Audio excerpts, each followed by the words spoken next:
So this is me getting my bone density scan done.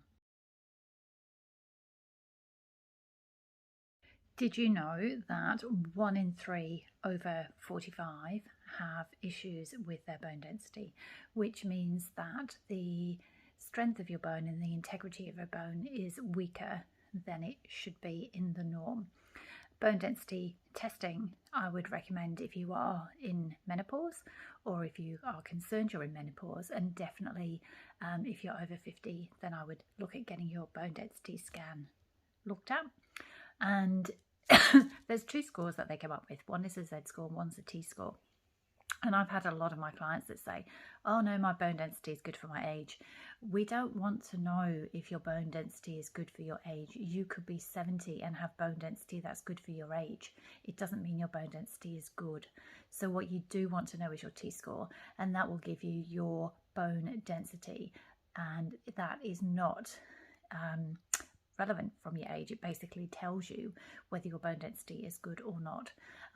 If you're looking at how your bone is, you have your normal bone mineral density, and then when it starts to decline, which basically means that obviously the same as normal cells, so your body replenishes bone cells the same as it replenishes your red blood cells, the same as it replenishes skin cells. But what happens in bone density where it's an issue is that your regrowth of bone density and regrowth of bone cells is not catching up with or not meeting the rate that you're releasing them or getting rid of them.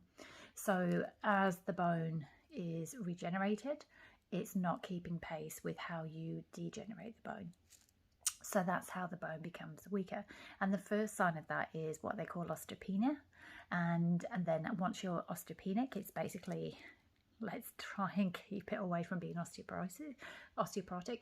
And when you get to the point where you're osteoporotic, it means your T-score value has dropped. And that's when, you are at higher risk of bone fractures and bone issues. So please, please, please get your bone density checked. I have osteoporosis, and to look at me from a normal point of view, you would not think I would have osteoporosis, but I do. And the best cure, there is no cure, but the best management of that is to stop yourself from getting it in the first place. Mine was endocrine facilitated, which basically means I had breast cancer, was put into sudden menopause with management of that because mine was a hormonal breast cancer, and because it was quite aggressive, it got managed very aggressively, which has left me with osteoporosis. So please, please, please, if you are menopausal or if you are over 50, get your bone density checked.